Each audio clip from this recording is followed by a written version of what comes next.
Friday afternoon to you, 4 o'clock time for Sports4CLE. Thanks for joining us. Hope your weekend is off to a great start.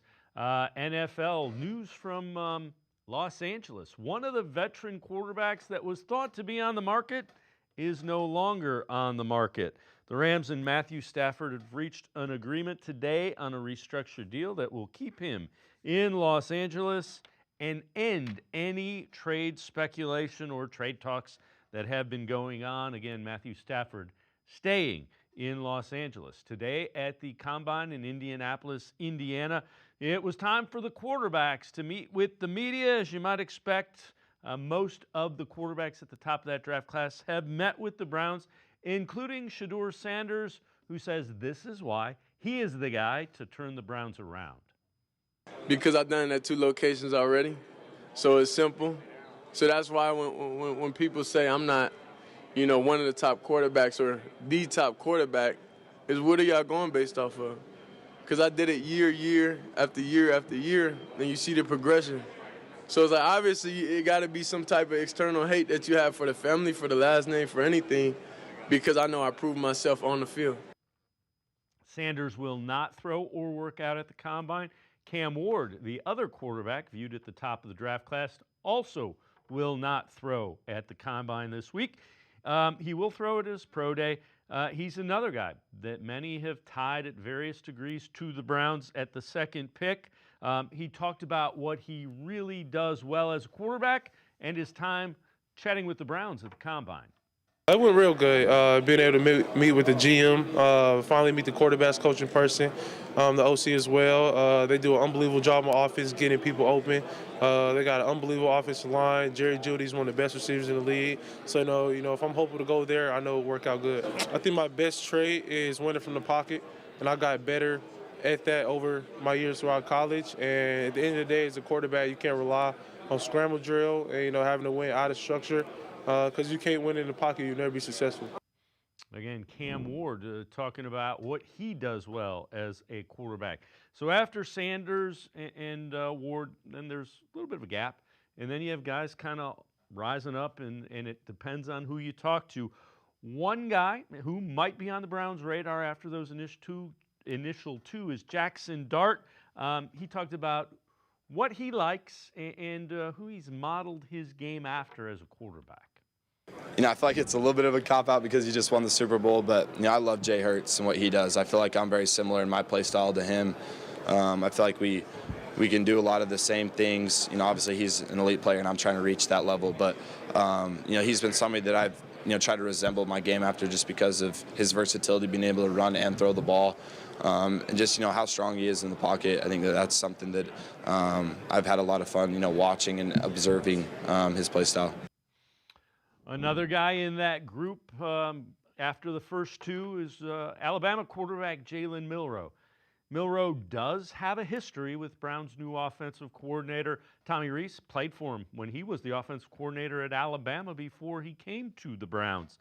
Milroe talked with the media, admitted that he did talk to the Browns, and also talked about what an NFL team is getting in him. I thought it was a really good meeting.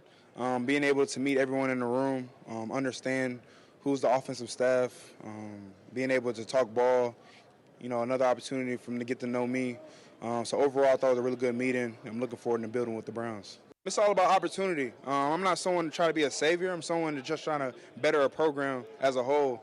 And so it's all about opportunity, and I would love to seize that opportunity as well and grow as a player. The biggest thing as a player is be better than you were the day before and try to strive for greatness.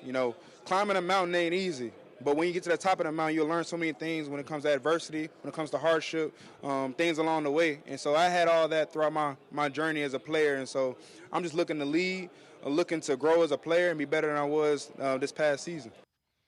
We will talk plenty more about the Browns, the quarterbacks at the Combine. G. Bush ahead, as is Tom Withers. Let's turn our attention to the Cavaliers, getting ready for a big game against the Celtics tonight in Boston.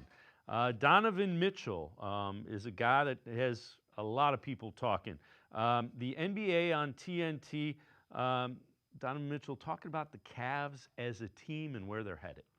It's been fun. You know, I think for us, we've taken a lot of steps in the right direction. I mean, when you start 15-0, you know, we're doing historic things to start the season. And then just for us, the rest of the year, like, you know, up until now, just continuing to build good habits. You know, we've had close games, we've had blowouts, we've had tough losses, but the biggest thing is now we can't rest on what we've been doing, but continue to move forward and build. This team, they move the ball extremely well. There's complete buy-in from up and down the roster. You can tell they enjoy playing with one another. Bounces back to Mitchell. Down the lane. He throws it down. The way that your roster was constructed, you all can play big, y'all can play small, y'all can switch.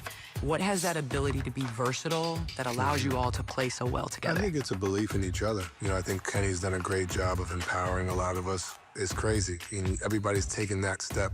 But the biggest thing now is just using the games to kind of practice it, get better at it. So when we get to the playoffs, we're prepared. We have so many different things in our repertoire. And we will talk a little bit more with Tom Withers about that upcoming game tonight with the Celtics, as well as how the Cavs are viewed league-wide.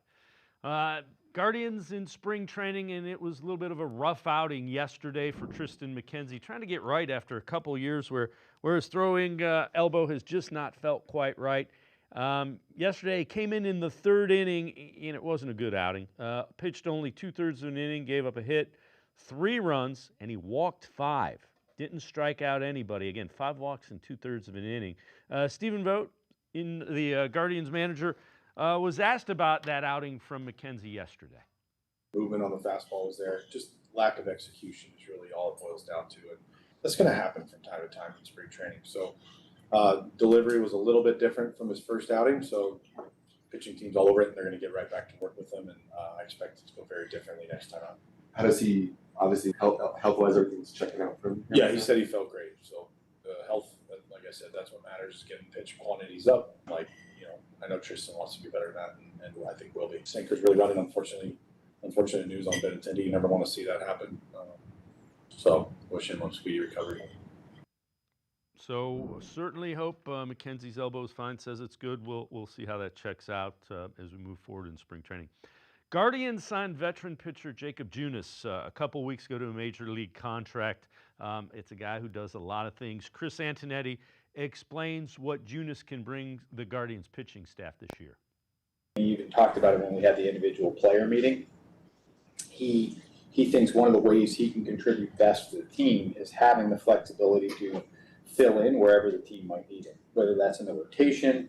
You know, he's pitched in long relief. He's also pitching some leverage. And having someone on the staff that's capable of doing those things is a great asset for us, because it allows us to kind of manage the roster and think about the ways we can make the most of that group. And again, the Guardians found out last year, when you think you have enough starting pitching, go get 2 or 3 more, because during the course of 162 games, you're going to need them. We're going to step aside, take a quick timeout. We turn our attention to the Browns NFL Scouting Combine going on today in Indianapolis. Quarterbacks take center stage. G. Bush, straight ahead talking Browns on Sports4CLE. Stay with us. Come back to go forward. Back to learning new things. Back to pursuing your dreams. Tri-C has flexible learning options to fit your life. And every year, more than 1,000 local companies provide Tri-C students with real-world learning.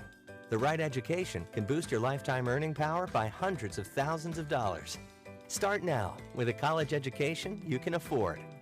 Tri-C, where futures begin.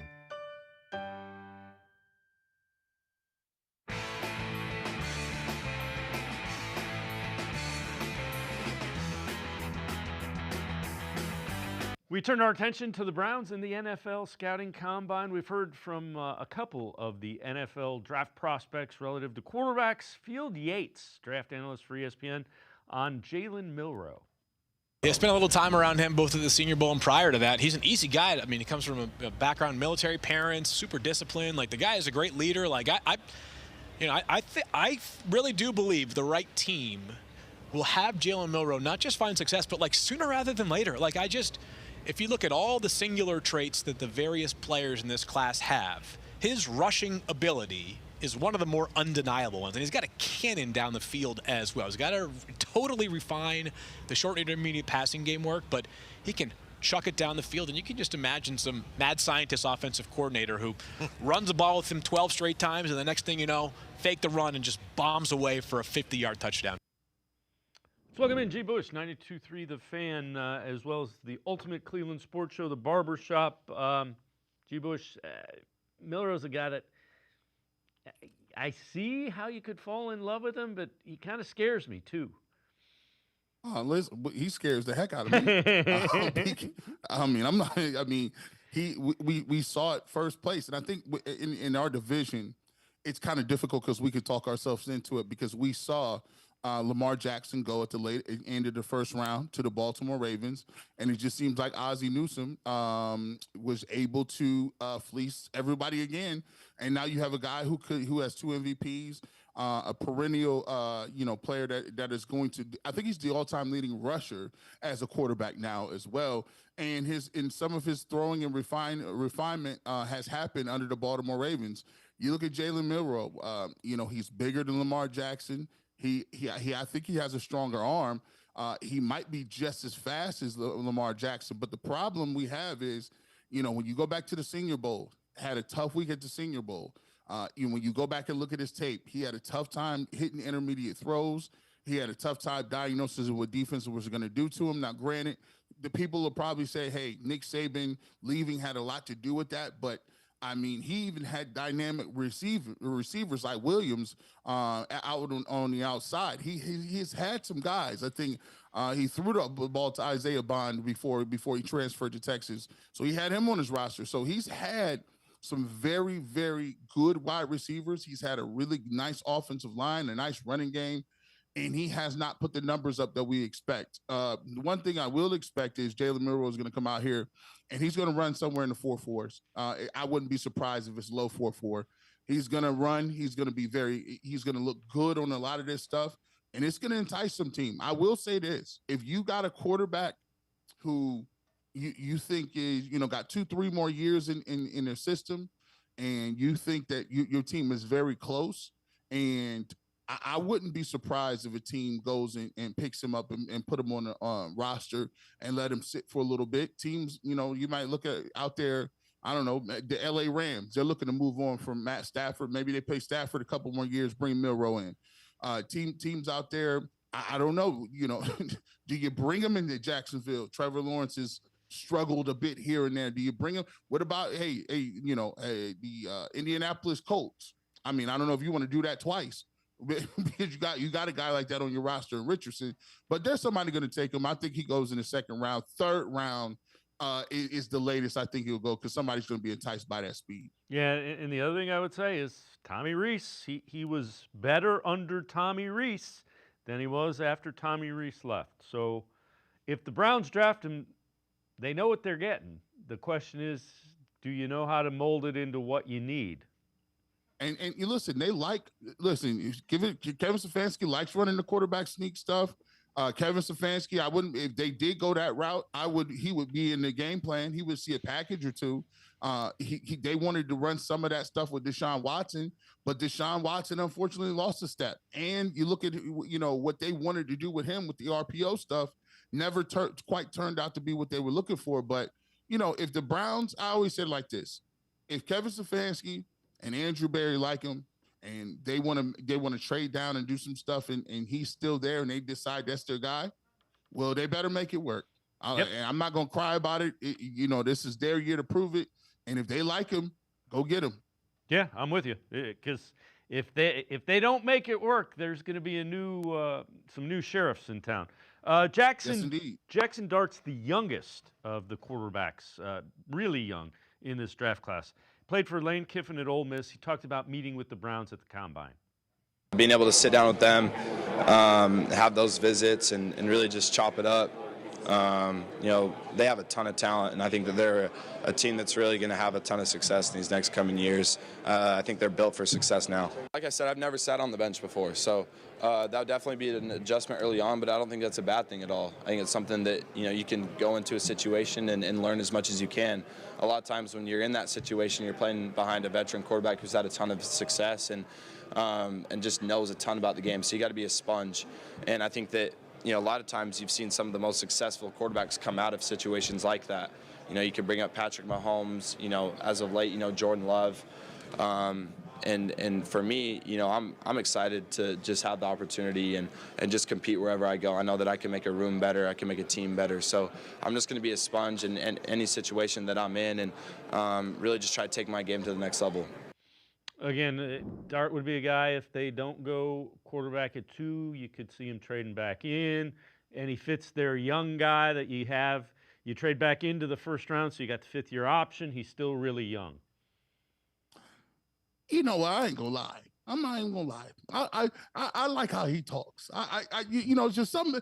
He just seemed like I feel like I could see Tony Grossi, Dale Ryder just talking to him at a press conference. I just feel like after the game, Jackson, you came in the game and you had some success late in the game. Jerry Jeudy caught a couple of nice foot. I can just imagine it. Now, look, I've been telling people early on, I said, man, Jackson Dart, man, I'm going to tell you what, he's not going to be in the second round.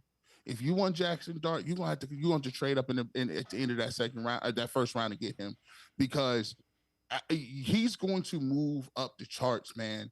I look at him, he's not super athletic like a Milroe, but when you watch him, he's running the ball, he's evading the pocket. He has good enough legs that he can run and be a mobile threat. When you watch him throw the football, throws a beautiful deep ball, doesn't have a rocket, but he has a strong enough arm. When you watch him, he's a guy that looks the part. He's a guy that when you watch him throw the football, you're like, man, I like that too. And the more you get to hear from him, like, quotes like that, the Jordan Love quote and not minding being on the bench for a little bit and saying, but at the same time coming out saying immediately, I ain't never sat the bench before. I like that personality. I like it. I like the way he's talking. And the fact that, listen, they prepped him well. Yeah. You know what they said? Hey, listen, the Cleveland Browns, they're a talented team. They're built to win now. I said, oh, they prepped him. They got the notes together. Shout out to you and your PR team, man. Yeah. I like that. You know what? All of them did that. Cam Ward was really good. Shador was. They all won the press conferences that they had at the combine. This one from ESPN.com. It's projecting one signing in free agency for every NFL team, and I don't know how I feel about this one. For the Browns, they say Justin Fields.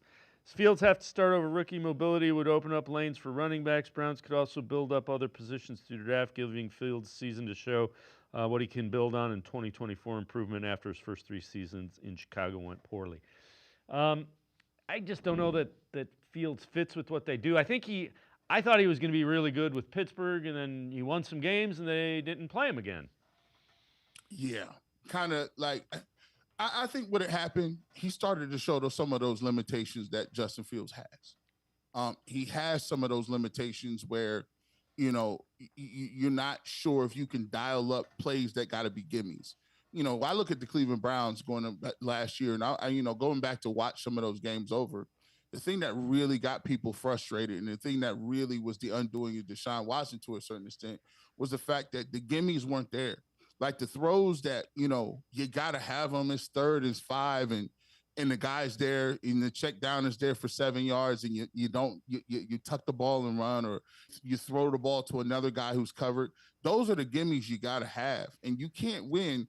Those plays are more demoralizing almost than like interceptions, because at least with interceptions, you're giving your guy a chance to go get the football. But when you checking it down or not seeing guys open, that really hurts you. And I think what happened was when Justin Fields was in there, they were seeing things on film where, man, he missed a guy right here. Man, we could have kept the offense moving on the field if he would have saw that guy. And Russell Wilson was just better being a veteran at giving them those gimme throws. But at the end of the day, neither one of them are good enough to get to the Pittsburgh Steelers to where they want to go. And that's why when you talk about the Jackson Darts of the world, don't get lulled to sleep here, people. There's a lot of teams in that late first round that will happily jump up. We're talking Saints. We're talking Pittsburgh Steelers are a team with 2 guys. Those guys are going to be looking for young quarterbacks, because when you duck back into the first, into the first round, you get an advantage of the 5th year. You get the 5th year option. So if you hit on one of those guys, That is like hitting the bonus ball. That's the money ball in the NBA 3-point shootout. You hit the money ball. Now we can go out and get some other pieces and parts. But I don't think Justin Fields is going. We got to ask ourselves. We got to be real with it. Is that what we're missing? Are we missing Justin Fields? No. Nope. I got you. No. Here's one for you. So Spencer Rattler is reportedly gaining significant steam to become the Saints' full-time QB1 next season. Saints executives enamored with Rattler see long-term future as their franchise signal caller. Multiple NFL coaches were impressed with his progression throughout last season. Saints very interested in either taking wide receiver, running back, or tight end to support their young signal caller. So the question there becomes, and you mentioned the Saints as somebody you could see going after Jackson Dart. Question is, do they trade Derek Carr? If he's traded, is he somebody you're interested in if you're the Browns? And if not him, who is the realistic option that you like for quarterback as a veteran next year?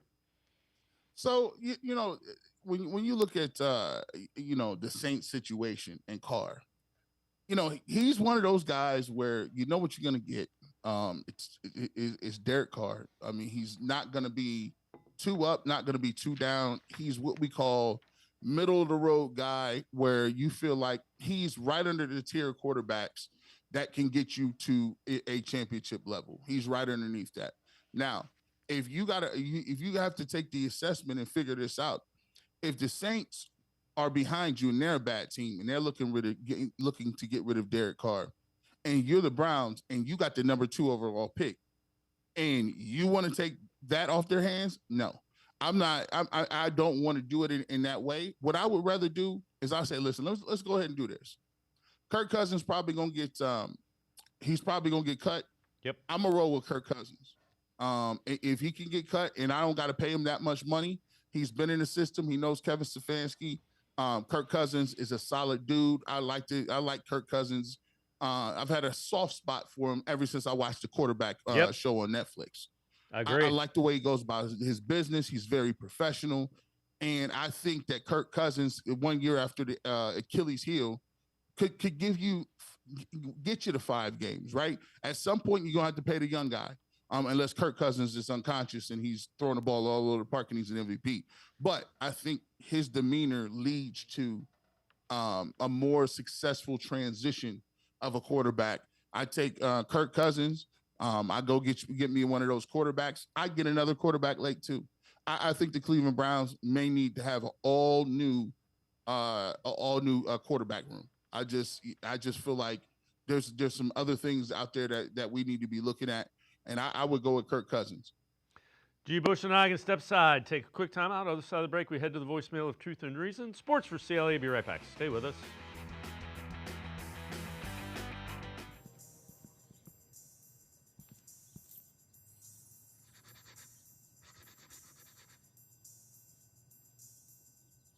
With the new Monopoly Bonus Spectacular family of scratch-offs from the Ohio Lottery, you can uncover a spectacular amount of winnings. With 5 games from $1 to 20, multipliers from 5 times to 100 times, over $113 million in total cash prizes and chance bonuses. What you find under a greenhouse could change everything.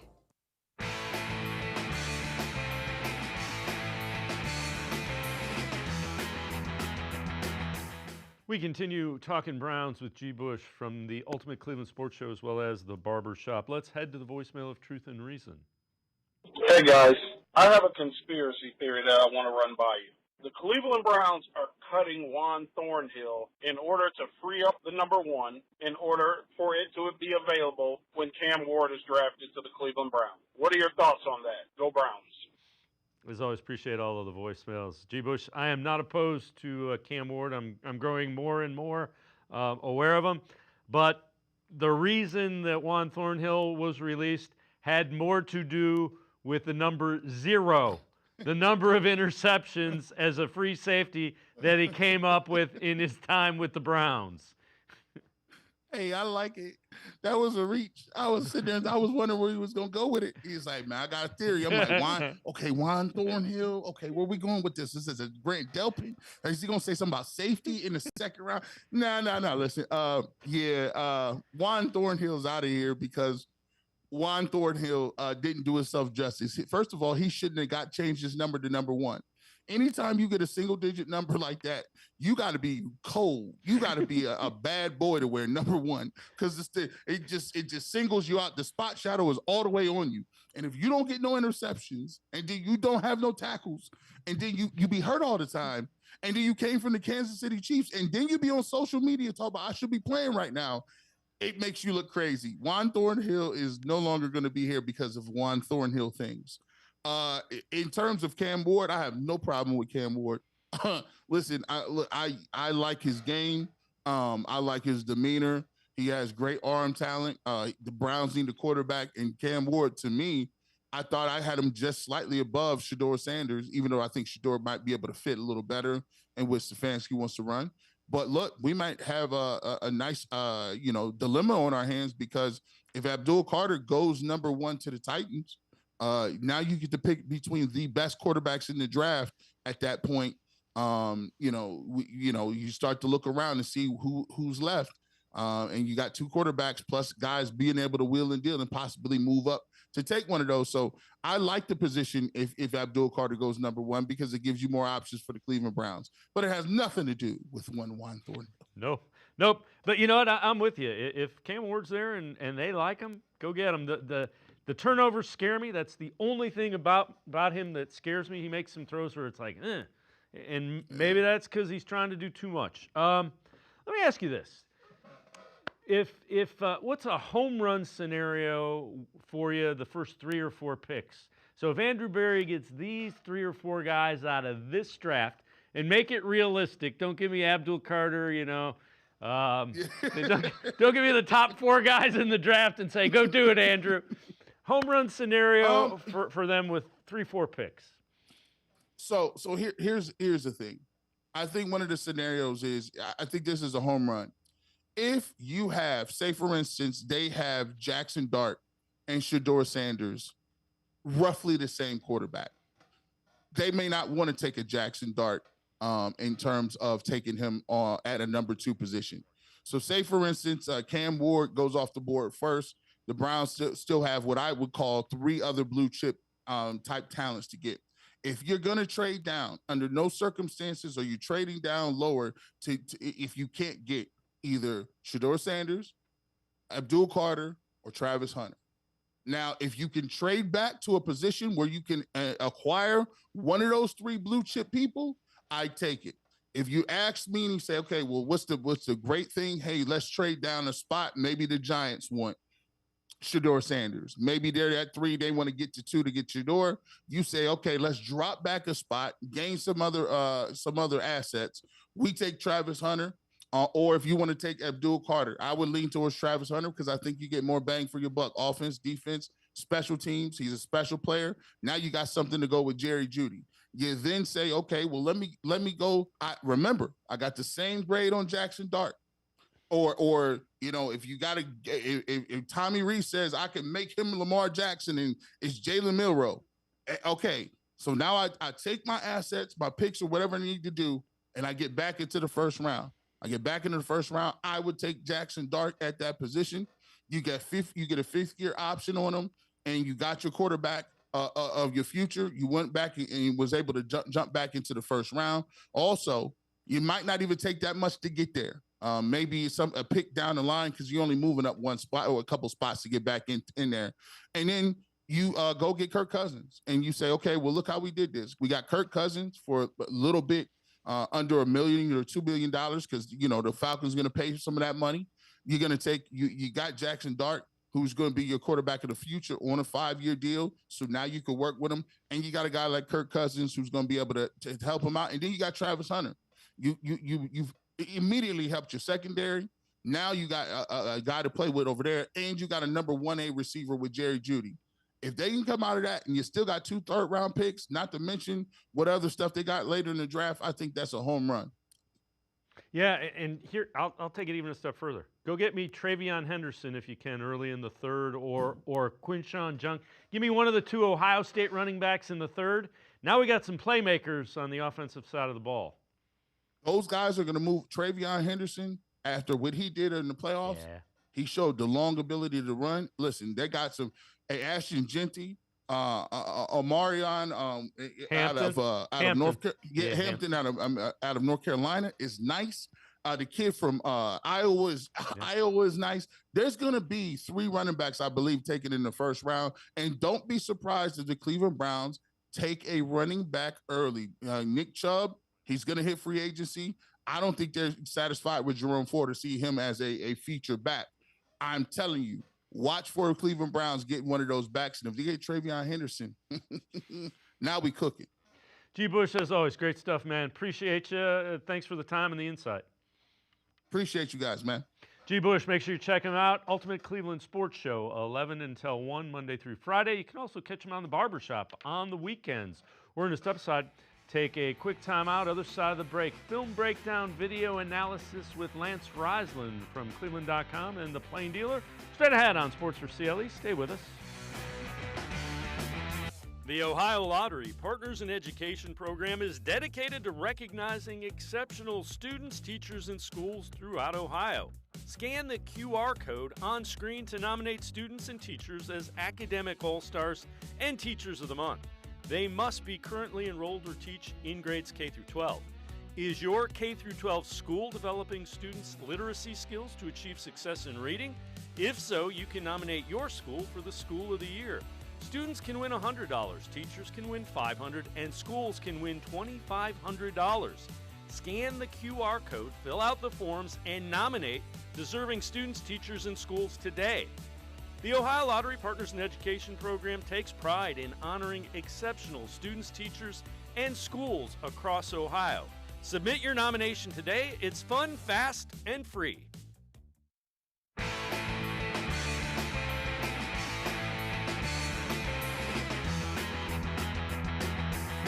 We continue talking Browns here on Sports4CLE. Time to welcome in Lance Reisland from the Plain Dealer, cleveland.com. We continue with our film breakdown, video analysis, positional guys throughout the NFL draft. And today, Lance, defensive end, edge rushers, and there's some pretty good ones at all levels of this draft. Well, the defensive line as a whole is just absolutely stacked. So Abdul Carter, who's going to be my first guy, he and Mason Graham and Travis Hunter is there as well, are my top guys in the draft. This Abdul Carter guy is so talented. But I'll tell you what, there are so many guys. We have 3 today, but this is the deepest D-line that I can remember, especially in the last 4 years that I've been doing this. Depth, you're going to get guys on late into day 2, into day 3 that possibly could have day 1 grade. So it's a really deep class. Depending on what happens to Myles Garrett, they might be retooling this defensive line, and it's a good year for that if you have to. We heard yesterday, the word came out of the combine that there's a stress fracture in Abdul Carter's foot. Will not require surgery. Does that affect how you view him if you're one of the teams near the top of the draft? I say no. I'm a big believer. Everybody's different, but I'm a big believer in the body of work, right? It's just, and I'm going to use this guy as an example, Sam Darnold. Obviously, I know he played poorly at the end, but his body of work was really good last year, and that's kind of what you stress it. You go at with, and his physical tools are there. You cannot teach what Abdul Carter can do physically. He is as explosive as I've seen on film. Change of direction, position flexibility, bend, steps, pass rush, you name it, he can do it, and. I don't think so. Not with a guy, the talent that he has. I don't think it bothers him at all. All right, so here's a look. 6'3", 250 pounds. They converted him from off-ball linebacker to edge the last season, and he kind of dominated. What do you see when you put on the tape and look at Abdul Carter? Well, the first thing is his raw explosion. You can see just get off, right? So the ball snapped, and he's in the backfield immediately at all times. So he's an extreme athlete. Then you're going to see him. He plays the run. He's going to dip inside, play the run. He's one of those guys that kind of does his own thing. Then you're going to see a ghost rush here. He's going to stutter, change pace, and then watch him get underneath that tackle. That's impossible to coach, and that's impossible to block. This is my favorite play for him. He's a stand-up linebacker. You're going to see him change direction and get down the line of scrimmage and make a play on the back. So all these plays demonstrate his ability to be explosive with that first step. As my dad used to say, he arrives, upon arrival, he's very angry. Every time he tackles someone, he's trying to knock him out. And there's something to be said about the violence he plays for. He's got great hands. His athletic ability is that of, Myles Garrett type athlete. Now, I'm not saying he's Myles Garrett because he's only 250 pounds, but he is that kind of change of direction. He's a guy who can play in this short scheme. He'd be perfect because of the things he can do. He's like I said, him and Mason Graham are the two best grades I have this year. He's just so talented at everything he does. He's one of those guys who can do it his own way, and not many guys can do it like that. Yeah, and he would be intriguing. Should the Browns decide, if he's there at 2, they decide to get him, you got him opposite Myles Garrett. They reiterated they don't plan on trading Myles Garrett. The other thing is kind of funny. I was at the Combine. They asked Andrew Berry, is he big enough to play defensive end? And Andrew Berry's answer was yes. End of answer. There was just, yes, he is. This is another guy that's intriguing. Mike Green, Marshall, 6'3", 250 pounds. What do you see when you put on the tape with Mike Green? Well, it's a lot of what you see with Abdul Carter. Extremely explosive. Great with his hands. You're going to see him get rid of the hands. He's great with his hands. He's a great hand fighter, great with leverage. You're going to see here a great dip, and you're going to see him bend to the quarterback at the end, and that's extreme explosion. Again, he takes on a guard. He's technically sound. He's fundamentally sound. Two things I really like about him. First of all, he plays snap to whistle. Second of all, he was a high school wrestler. And those wrestlers coming from, being a high school coach, I don't think I ever coached a bad wrestler. Some of them aren't, the best athletes or anything, but there is something about a wrestler that is extremely tough. They're very tough-minded. They're extreme hard workers. And this guy fits the bill. 17 sacks last year, led college football. Has a lot of the same twitch, a lot of the same suddenness that Abdul Carter has. He's a guy that might be around at pick 33. This is a no-brainer for me. This is a guy who's elite, an elite pass rusher. Once again, just like Abdul Carter, at 250 pounds, he'll have to work on when teams are going to try to run at them to slow them down, because that's the only weakness they have is just their girth. So this is a no-brainer again. Great hands, great balance, great leverage, does everything well. Really impressed with this guy. So the third one that we're going to take a look at in these defensive edge rushing guys that are available in this year's draft, Josiah Stewart from Michigan, 6'1", 248 pounds. What do you see here? Well, same thing, real twitchy. So you're going to see him off the edge here. He's really good with double swipe and then bend to the quarterback. He does it. He's very versatile. Played Wink Markendale, which tells you he's got a lot of versatility. You're going to see here great fighting with the hands and then closing ground on the quarterback, causing a fumble. Again, here you're going to see in space, making a tackle in space as a drop linebacker. So again, that versatility that Jim Schwartz likes if the Browns were to take him. Now, the thing I really like about him is his production, right? So he started at Coastal Carolina, and then he moves on to Michigan. 30 career sacks, a bunch of tackles for a loss. This is another guy. Now, he's only 6'1", probably be more of a pass rush specialist. But again, these guys who are twitchy and sudden, they can play the run better than you think. They're stout. They get into those offensive linemen before those linemen can get their big hands on them. These guys are all violent. These are just 3 of about 10 to 15 guys that are just outstanding pass rushers, outstanding against the run, twitchy, sudden athletes. Again, this is the guy, played a lot of different positions. He just does everything so well. Again, he gets to the ball, and when he arrives, he's very angry. A guy I really liked on film, a guy who really played well against the really good teams. You got Jack Sawyer, the kids out of Ohio State. You got the kid out of Texas A&M. There's lots of really good guys. These are 3 guys, though, that'll probably go day 1 and day 2. So you mentioned a very deep draft, and I know you've looked at some of the other guys. Who are some of the other guys that you like that you think might intrigue the Browns maybe a little bit later in the draft? Well, you got James Pierce out of Tennessee, who I really like. I broke him down before they played Ohio State. But Kel Williams is an outstanding player. You got Jack Sawyer. You got Nick, the kid out of Texas A&M. Nick Scoring, really good athlete, long. Shamar Stewart is a guy. There's a bunch of guys who are that don't have all the stats, but they fit those measurables. They're long. They're in that 6'1" to 6'5" range. Long arms. They're very, very. They have elite pass rush game plans, which means they use it all. Right? They can spin, club, rip. They can beat you with power, bull rush. They play in defenses that a lot of them do different things. And these defenses now, they're different, right? You got to be able to do a bunch of different things. Play linebacker, stand up, play in the space, tackle in space. these guys all do it. So there's a bunch of guys who will be around. Like I said, a guy like Jack Sawyer could be around day 2, and he's got a day 1 grade. So there's so many good players on that edge. The only position I think might be deeper is defensive tackle, which is part of that defensive line. Yeah, Scorton, the guy that you mentioned from Texas A&M, he's one of the younger guys too. He's under 21, so that would fit in with what the Browns like, age guardrails. It'll be interesting to see if they maintain those or if they stray away from them a little bit as this develops. Well, it's funny, like you said, there's 3 guys that are generational, right? And what I mean by generational, guys who are going to come in that are going to make a difference right away. And that's Abdul Carter, that's Mason Graham, that's Travis Hunter. So if the first pick is not one of those 3, I would be shocked if the Browns pass on one of these guys. I know they need a quarterback, and you win with quarterbacks. But if they're not sold on one of these quarterbacks, a guy like Abdul Carter, obviously there's not 100% in anything you do in the draft. But boy, these guys are really talented. Abdul Carter especially, their talent is off the charts, and their impact could be felt early. It's kind of interesting because there are comps to him with Micah Parsons. Micah Parsons is from the same school and has basically the same background. Micah Parsons was an off-ball linebacker till his final year at Penn State. They moved him to the edge, and he and Myles Garrett are 1A relative to defensive ends. No apologies to T.J. Watt, but those are the guys viewed as the top 2. And Abdul Carter has a similar path at Penn State. Well, the thing that's interesting, so the thing at 250 pounds, the thing that he will be challenged with is teams that run right at him. Now, if he tried to take things on like a normal defensive end and try to square it up or set the edge or do things like that, he will get moved at 250 pounds. But these guys like Micah Parsons, if you see these guys play, they're on their own schedule. They do things their way. So they're the outliers, meaning they can jump inside and get back outside. They can do things fundamentally, maybe not gap sound.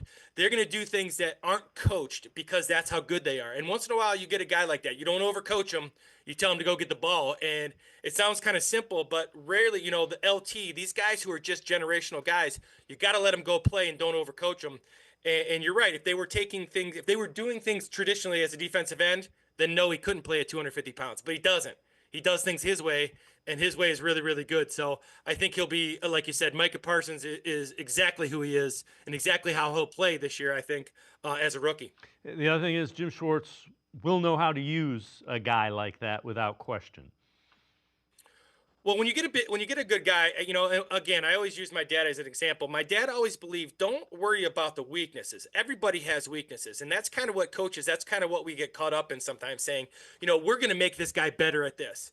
My dad never believed that, and that's how I coached. We're going to take what you do really well, and we're going to maximize it. We're going to do our best to work on what you're not good at, but we're not going to make you do those things. That's not what you're good at. So it's kind of like, it's a quarterback position or whatever position it is. Don't overcoach them. Let them go play. Do the things that they do really well, and don't worry about what they do poorly because everybody does something poorly. Don't focus on that. Lance Reisland, as always, great stuff. Appreciate the time and the insight. Thanks very much, Lance. As always, thanks for having me. Lance Reisland, make sure you check him out. Always really good film breakdown, video analysis, and we will continue to go throughout the position groups for the upcoming NFL draft and guys that would intrigue the Browns during the draft. We're going to step aside, take a quick timeout. Sports4CLE will be right back. Stay with us. Full Court Action is a half-hour devoted exclusively to men's and women's basketball from across the Mid-American Conference. Hello, everybody. I'm Dave Bacon. Join me at 6:30 Tuesday nights, and we'll meet the coaches and players from the Mid-American Conference who are making an impact in basketball. Full Court Action will spotlight the top plays and performances from all across the Mid-American Conference with some historical action as well. Catch Full Court Action Tuesday nights at 6:30 on Rock Entertainment Sports Network.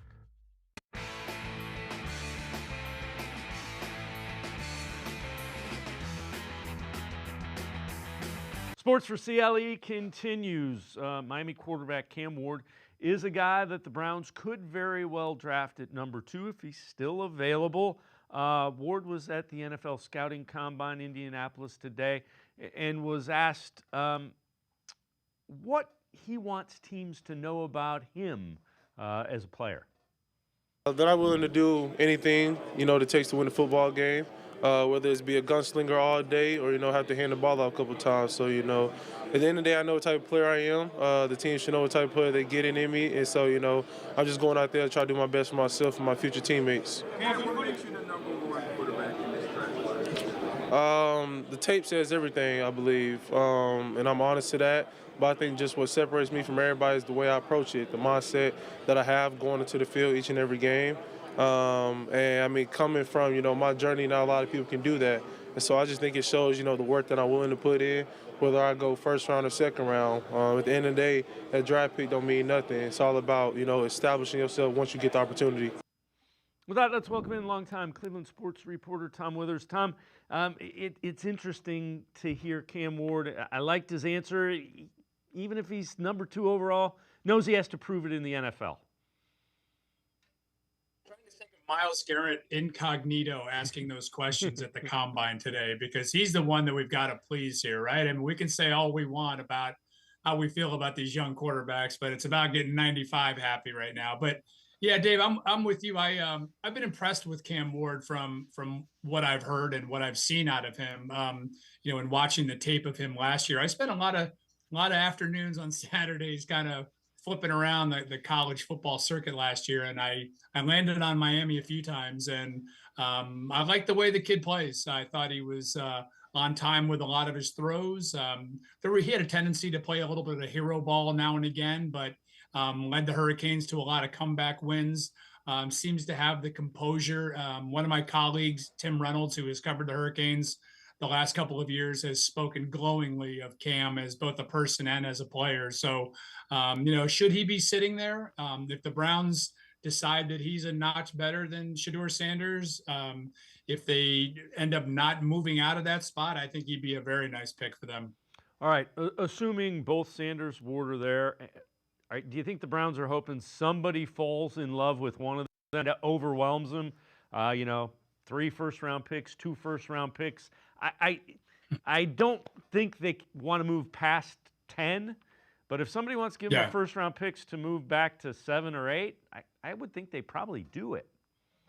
I do too, considering all the holes they have and considering the fact that they're going to have to rebuild. And I'm sure we're going to talk about the Myles Garrett situation here at some point, but obviously that's the one that's kind of looming and hanging over not only this draft, but potentially this next season and maybe seasons to come. So yeah, Dave, I think, my feeling is that it's rare you're in this situation, right? And you've been looking for a quarterback for the better part of 2 decades, and you have the number 2 pick. So my feeling is that, you try, if you can, you fall in love with one of these 2 guys and you make him your guy going forward. You make him, not only the starting quarterback, but, in that regard, the face of your franchise. And, it's been such a long journey for the Browns. Obviously, they took the big swing and missed with Deshaun Watson. So now you're positioned to, potentially finally find that guy that can get you over the hump.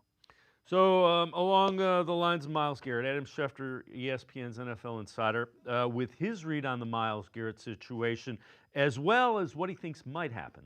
They do trade him. There's like a $36 million cap charge that gets accelerated. So it's hard to trade him. It's hard to do it from a financial standpoint. You don't know if there's a team out there that's even willing to give up what it would take.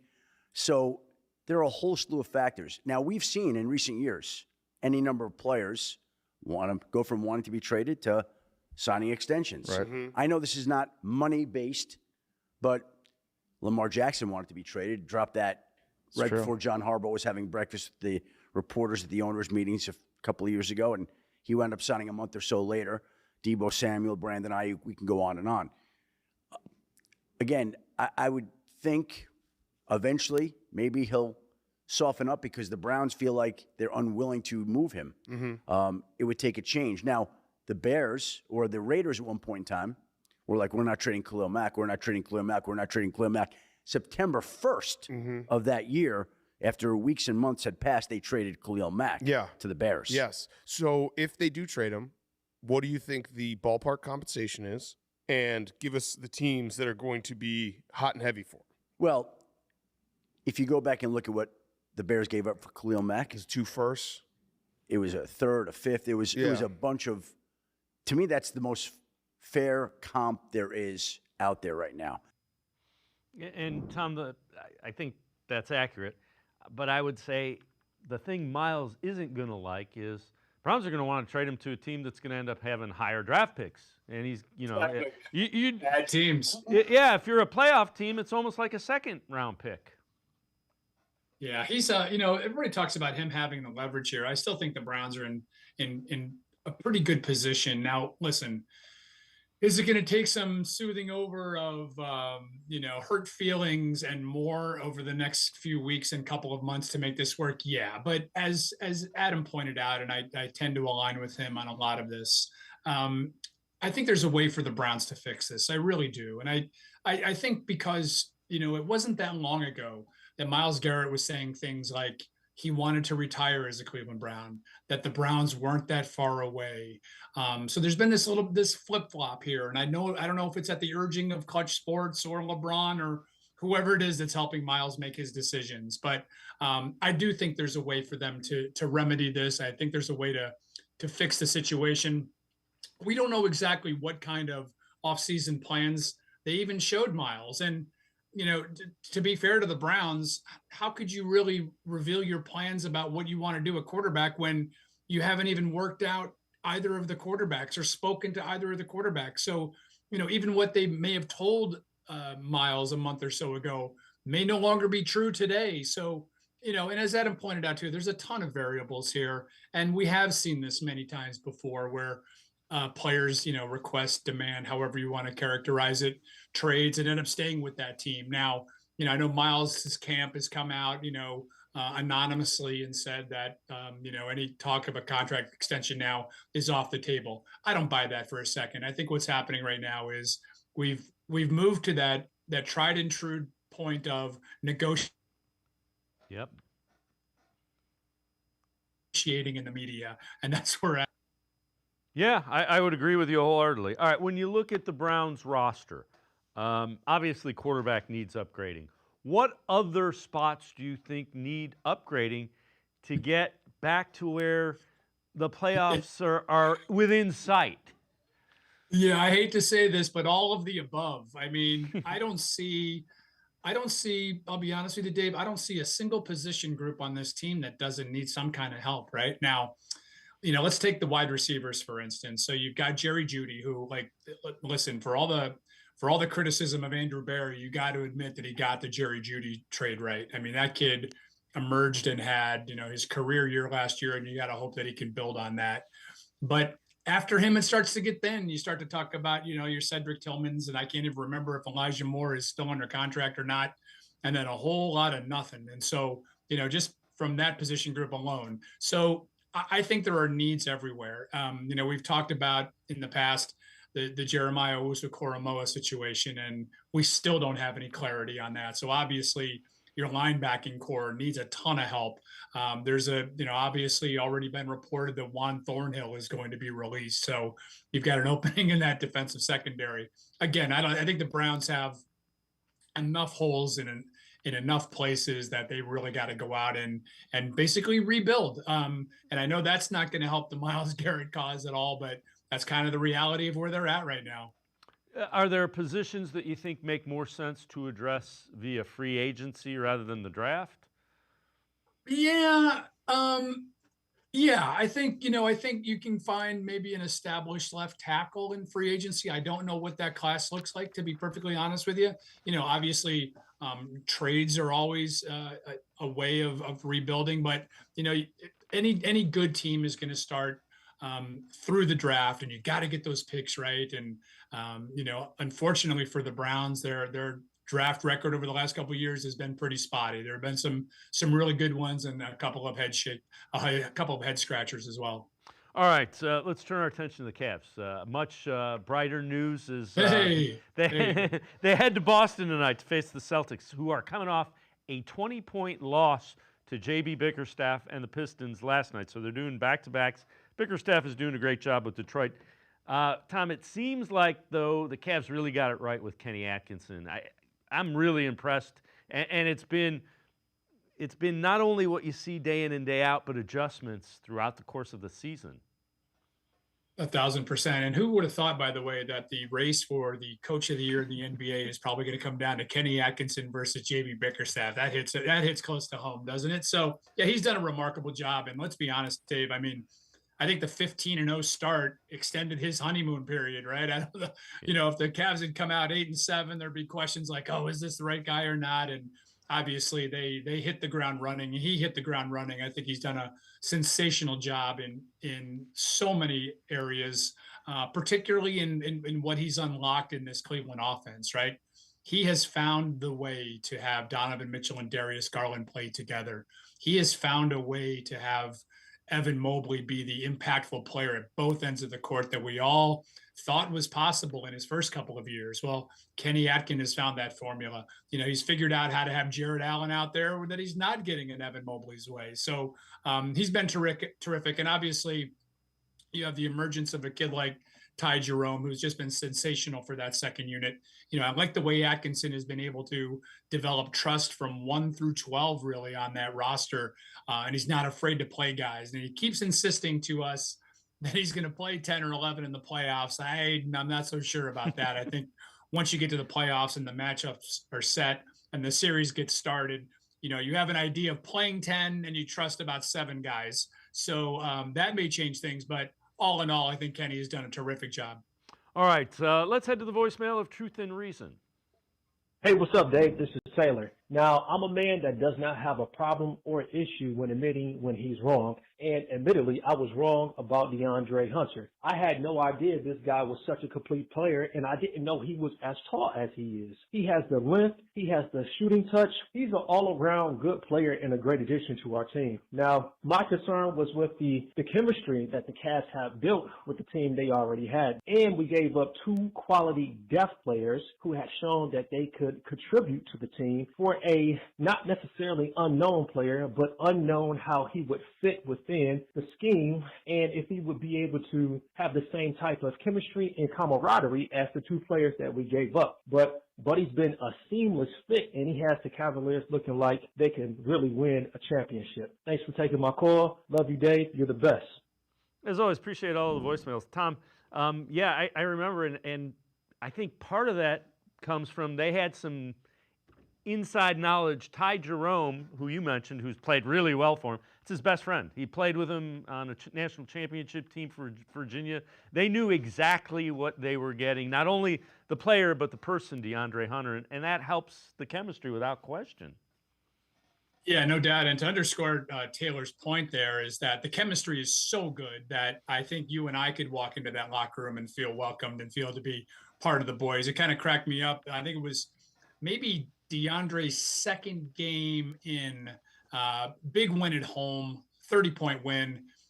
In the third quarter of that game, I don't know if you remember, Donovan Mitchell went diving into the stands. And so I had asked DeAndre Hunter after the game, hey, what does that mean to see your star player diving into the stands like that? And he says, that was fake hustle. And so he was already taking jabs at Donovan Mitchell, which just shows you how comfortable he is around these guys and what a great group of guys that they are. And that's not to be taken for granted either. I've been around enough teams during my career that when you can smell dysfunction, you can smell it and it's not good. And it can permeate a locker room and an organization. But this Cavs team is connected. It really does remind me, and I don't want to get too far ahead of ourselves here, but it does remind me of the chemistry they had with that 2016 group. And now, when you're playing for championships, everybody feels good. Everybody's loose. Everybody's getting along. But right now, it couldn't be going any better. We are literally witnessing in Cleveland, arguably one of the best regular seasons we've seen in any of the 3 major sports. I mean, this team is 48-10. I think they've got 36 wins by double digits. They've been blowing people out. Big litmus test tonight up in Boston. I'm almost considering it game 1 of the playoffs. Yeah, it will definitely be fun. It will be exciting, and the Cavs are getting some national attention. ESPN, Stephen A. Smith, huge Knicks fans. He is a huge Knicks fan and doesn't apologize about it. This is the team he views as the biggest challenge to the Celtics to win the NBA championship this year. The number 1 threat to the Boston Celtics is this team, the Cleveland Cavaliers. Donovan Mitchell, ladies and gentlemen, is just reminding you, what a star this brother is. Darius Garland has been playing better. You got Mobley and Allen. Oh, by the way, they went out and got DeAndre Hunter, a 6'8" dude that can defend on the wing, that can hit threes, that can give you about 18 and 19 a night. And oh, by the way, Strus and the brothers are there as well. And Tom, again, Stephen A. Smith doesn't like much, but he has liked the way the Cavs have played as of late. Yeah. And I think the thing is, I think when your star, Donovan Mitchell, kind of is deferring to everybody, it just makes everything seamless. And he is. Yeah, he's really, I mean, of all the things that have happened this year, whether it's, Evan Mobley's emergence, what Kenny Atkinson has done, how Darius Garland has kind of figured things out, it comes down to Donovan Mitchell. Donovan Mitchell is one of the 10 best players in the NBA, and the Cavs are lucky to have him. And obviously, with that looming free agency contract, with, all that kind of stuff that was kind of hanging over his head last year, that's all gone now. He's in Cleveland. He's happy to be in Cleveland. The team is playing at a high level. He's deferring to guys on the floor. He's empowering his teammates. When we're in the locker room post game, I mean, Donovan Mitchell, much like LeBron did here, is kind of the ringleader of those good vibes that we've talked about. He's got everybody feeling good. He's complimentary when he needs to be. He's critical of his teammates when he needs to be. And that's the sign of a true leader. When things aren't going great, he's not afraid to put his arm around a teammate and tell him what he thinks is wrong and ask them to do better and hold people accountable. That's what superstars do. That's what leaders do. And Donovan Mitchell is clearly all of those. Tom Withers, thanks so much for the time and the insight. As always, great stuff. Appreciate talking to you. Thanks very much, Tom. I appreciate you. Thanks, Dave. Take care. Tom Withers, make sure to check him out. Always really good stuff.